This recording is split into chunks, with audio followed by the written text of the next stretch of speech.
Welcome back मेरे प्रिय भाइयों और बहनों। आज हम लोग सिग्निफिकेंट फिगर पर बेस्ड एनसीईआरटी क्वेश्चंस करेंगे जो क्लास 11th के चैप्टर 1 में हैं। तो चलिए क्वेश्चंस उठाते हैं, जरा समझ लीजिएगा। अच्छा क्वेश्चन है, क्वेश्चन नंबर 10। 9 तक हम पीछे वीडियो में डिस्कस कर चुके हैं। क्वेश्चन का state the number of significant figures in the following. First question में पता करना मुझे कि हाउ मेनी सिग्निफिकेंट फिगर्स। तो देख लीजिए इसका आंसर क्या है। There is only one significant figure और उसकी वैल्यू है 7। कैसे, जरा समझना इसका रूल।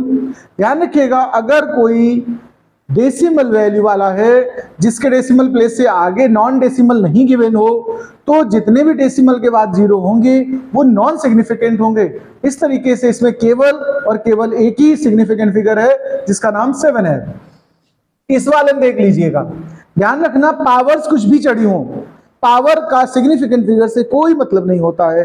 तो यहाँ पावर जो भी है उसको नहीं देखेंगे और जितने भी नॉन जीरो डिजिट्स होते हैं वो सब सिग्निफिकेंट होते हैं। तो इस क्वेश्चन में हमारे पास देयर आर 3 सिग्निफिकेंट फिगर्स। अगर इनके नेम लिखना चाहें तो 2, 6 और 4 लिख सकते हैं। अब इस क्वेश्चन में आ जाइए। मेजरमेंट में अगर कभी कोई वैल्यू गिवन हो यूनिट के साथ, मैंने रूल पीछे दिखाए हुए हैं, आप देख सकते हैं इसी चैनल के प्लेलिस्ट में जाकर के। यूनिट एंड मेजरमेंट टॉपिक में रूल्स फॉर सिग्निफिकेंट फिगर्स, मैंने उसमें कहा अगर यूनिट बाद में गिवन हो तो लास्ट वाला जीरो भी सिग्निफिकेंट हो जाता है। तो यहाँ पर टोटल 4 सिग्निफिकेंट फिगर्स होंगे। अगर इसकी बात करें तो यहाँ पर कौन कौन है, 0 भी लास्ट वाला होगा सिग्निफिकेंट, 2, 3, 7 और 0, ये ऑल आर सिग्निफिकेंट। अब हम बात करते हैं इसमें, यहाँ भी यूनिट गिवन है और कभी भी दो नॉन जीरो डिजिट्स के बीच अगर कोई जीरो आए वो तो सिग्निफिकेंट होंगे ही, यूनिट हो चाहे ना हो। तो यहाँ पर देखिए टोटल के टोटल आप देख लीजिएगा, यहाँ पे यूनिट है इसलिए लास्ट वाला जीरो सिग्निफिकेंट होगा। तो इसमें टोटल हमारा सिग्निफिकेंट फिगर्स हो गए 4। अगर इनका नाम लिखना चाहो तो आप लिख सकते हो 6, 3, 2 और 0। इसमें देख लीजिए यूनिट के साथ है, हाँ ये 6 और 3 के बीच का जीरो इसलिए सिग्निफिकेंट रहेगा। तो यहाँ भी 4 सिग्निफिकेंट है। कौन कौन से, 6, 0, 3 और 2। इस वाले क्वेश्चन में जरा देख लेना प्लीज। अगर कोई नंबर ऐसा हो जैसे फर्स्ट वाले में था कि अगर डेसिमल के पहले जीरो है तो डेसिमल के बाद जितने भी जीरो होंगे वो नॉन सिग्निफिकेंट होंगे। इसके अकॉर्डिंग यहाँ केवल ये लास्ट के 4 डिजिट्स ही सिग्निफिकेंट है और उनके नाम है 6, 0, 3, 2। ओके, तो ये हमारा सिग्निफिकेंट का हो गया। अब सिग्निफिकेंट पर कुछ ऑपरेशंस दिए, जैसे क्वेश्चन 11 है, इसको जरा समझ लीजिए। उसको जानने से पहले हम कुछ रूल्स बता देना चाहते हैं आपको। सिग्निफिकेंट फिगर के रूल समझ लेना जरा, फिर आप क्वेश्चन 11 समझिए। सिग्निफिकेंस रूल्स के लिए हम लोग जब एडिशन और सब्ट्रैक्शन करेंगे, ध्यान रखना, ये अपने मन में रख लीजिए।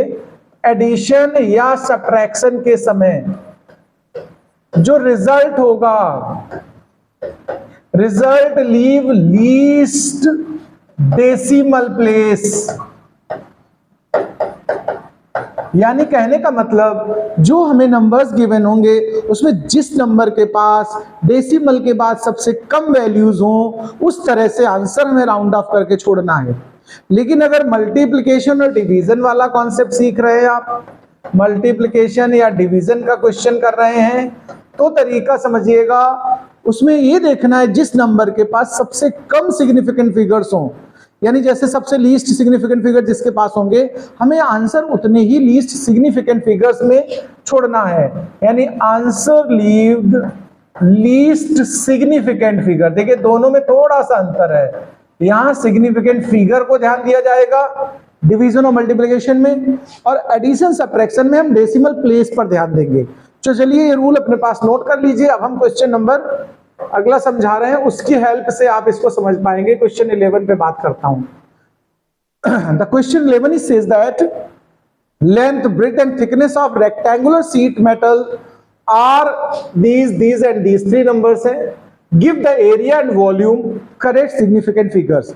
तो मैं वैल्यूज लिख देता हूं। लेंथ की जो हमारे पास वैल्यू गिवन है वो देख लीजिए कितनी है, 4.234 मीटर्स।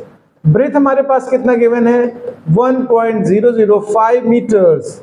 और हाइट या थिकनेस जो भी है वो 0.10 सेंटीमीटर्स है। ठीक है, ये सेंटीमीटर में है और वो दोनों नंबर हमारे मीटर्स में है। चलिए हम सबसे पहले एरिया की बात करेंगे। अगर हमें एरिया फाइंड करना है, ध्यान रखिएगा, एरिया का जो फॉर्मूला होता है आपको जानकारी होनी चाहिए, ट्वाइस ऑफ LB BH और HL, इसके फॉर्मूले से हेल्प लेकर के सॉल्व करेंगे। अब यहां ध्यान देना, ये मल्टीप्लिकेशन के कॉन्सेप्ट का इस्तेमाल हो रहा है, तो हम लोग मल्टीप्लिकेशन रूल की तरह इसको आगे सॉल्व करेंगे। तो चलो सबसे पहले हम वैल्यूज पुट करते हैं इसकी।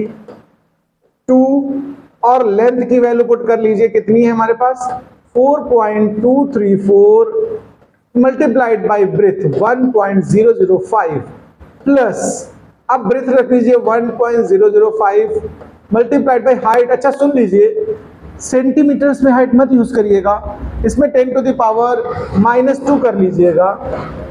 2.0 10 to the power -2 multiplied plus, अगला मैं HL की तरह इस्तेमाल करूंगा तो 2.01 10 to power -2 multiplied by length की वैल्यू रख लीजिएगा 4.234। अब इसको हम लोग कैलकुलेट करेंगे।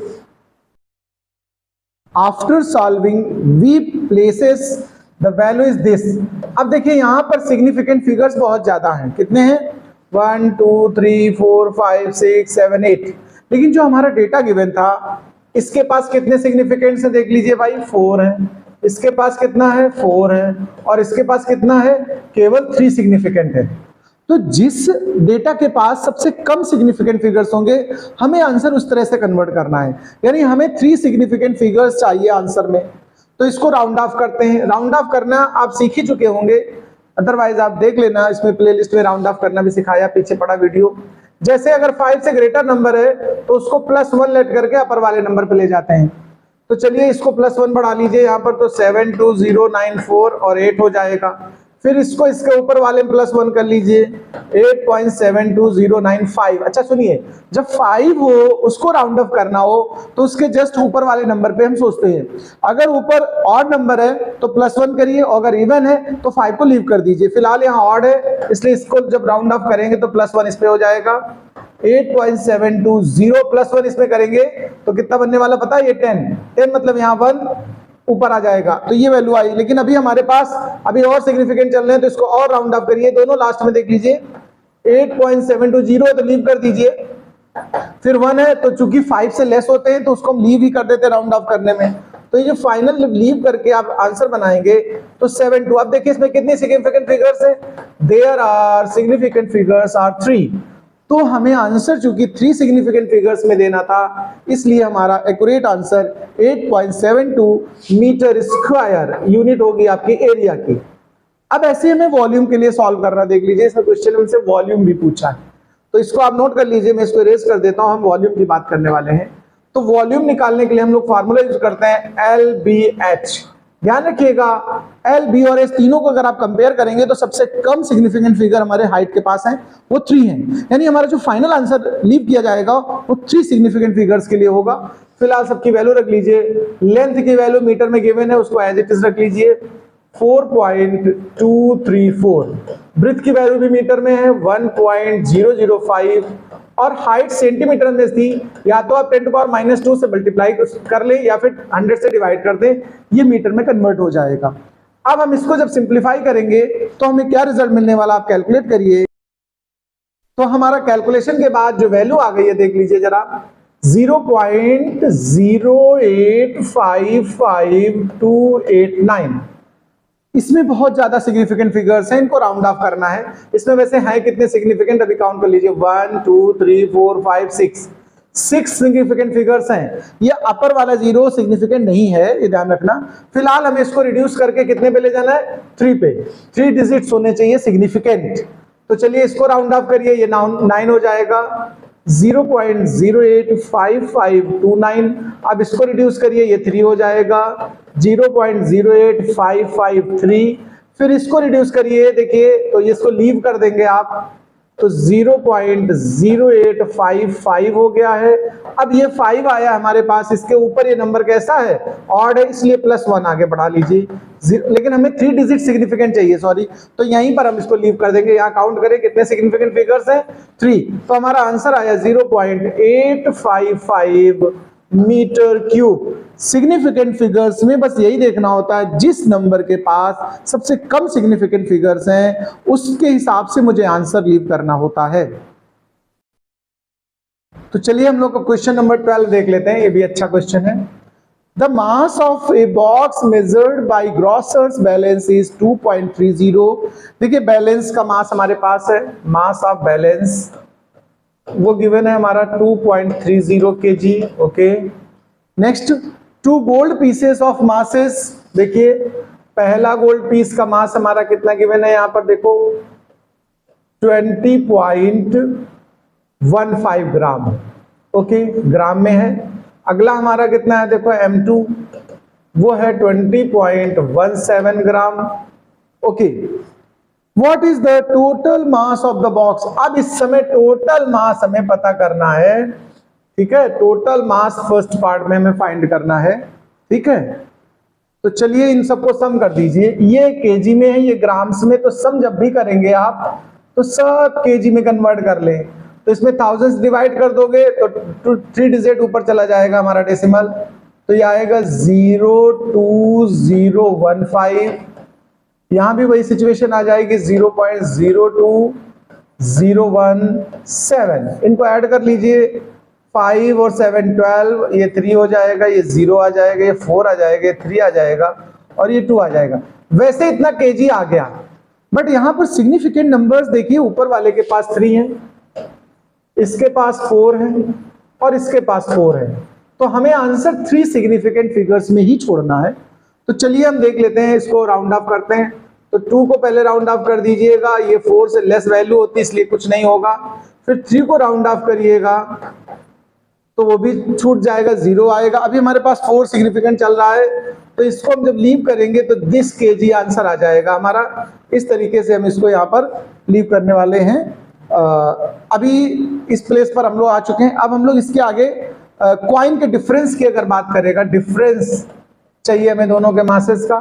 तो इनको दोनों को डिफरेंस कर दो, 2.15 माइनस 20.17. अच्छा, जो बड़ा है उसको पहले ले लीजिएगा.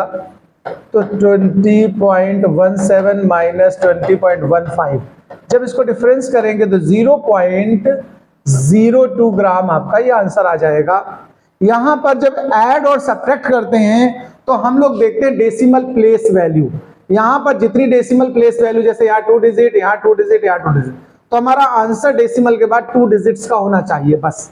तो यहां पर 2 डिजिट्स का आंसर आ चुका है. ये क्वेश्चन कंप्लीट हो गया हमारा. Next one question is 13. A famous relation of physics relates moving mass m and rest mass m naught of particle in term of its speed v and speed of light c. This relation is given by Einstein in relativity.